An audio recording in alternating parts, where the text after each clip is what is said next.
the first time I noticed maybe something was off was August of 2011, and I was taking my son, flying with my son to go take him to college in Maryland, and I live in Idaho. So we were at the airport and walking to the gate, which was all the way at the end of course, the very last gate. And I was 49, but I remember feeling winded. And I remember walking with my husband in the evenings and feeling a little winded. And usually I have longer legs than him. I walk faster. And I thought, I'm out of shape. I'm going to be 50 next year. I need to start, working out again. I hadn't worked out for probably 6 months, and I thought, man, I really got to get myself back in shape. This is not good. And then really didn't think much more of it than that. And in October, well, all this for probably months and months, I had had really bad cramps in my legs and my feet, especially at night when I was sleeping. And my husband said, you really need to go get that checked out. Maybe you have something out of balance, electrolytes, something is off. And so I went to just my primary care doctor, told him what was going on. And he said, well, I think you probably just have restless leg syndrome. But he goes, you look like a really healthy, 49-year-old, fit 49-year-old woman. And he goes, but we'll draw some blood work and see if we see anything. That was on a Wednesday. On Friday, October 7th, 2011, he called me that morning and he said, your blood work came back and your kidneys are failing.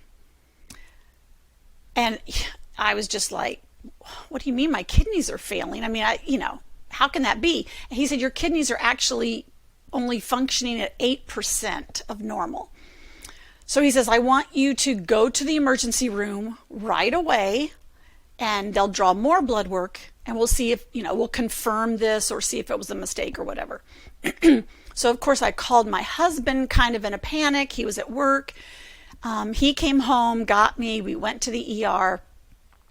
And the whole time I'm thinking, this is a mistake. They've got my blood work mixed up with somebody else. And so we did the blood work in the ER. Sure enough, it came back that my kidneys were only functioning at 8%. And they admitted me right away because at that point, I guess they didn't know how I was still functioning with my kidneys being that low. And other than being winded, I really didn't feel sick. I didn't have any other symptoms that, later we come to find out I have all these symptoms, just didn't know it. So they, admitted me to the hospital, trying to figure out why. I don't think they had run a full panel of blood work yet, just the stuff that shows, the kidneys are failing. So anyways, I was admitted to the hospital Friday morning and had a kidney.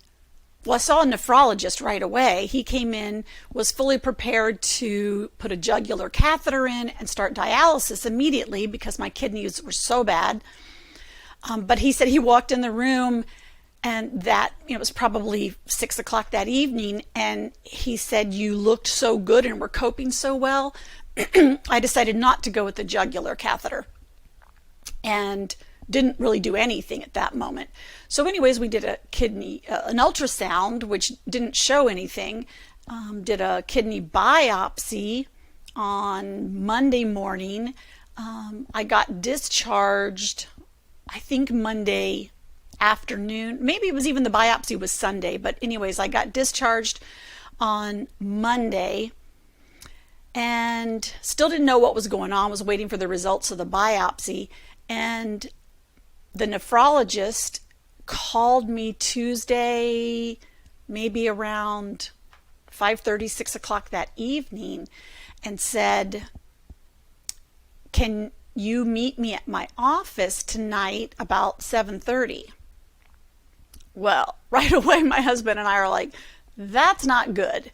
If he wants to meet us at 7:30 at night after hours, this isn't good. Didn't know what to expect. We get there and and our oldest son was with us. He was home from college, and he was with us.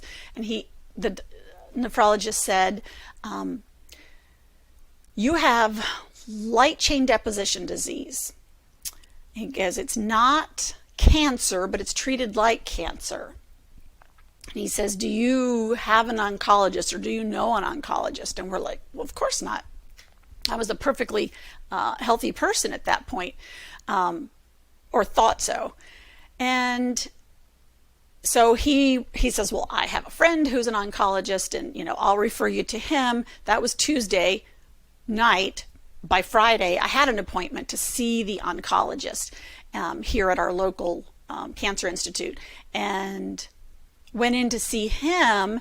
And I don't even remember if he mentioned the words multiple myeloma at the time, but he did do a bone marrow biopsy right then and there that day, which again, I'm not expecting any of this. I really don't know, other than what we've read about light chain deposition disease. So we did the bone marrow biopsy, and maybe a week to 7 days later, I get a phone call from his nurse confirming that it is multiple myeloma.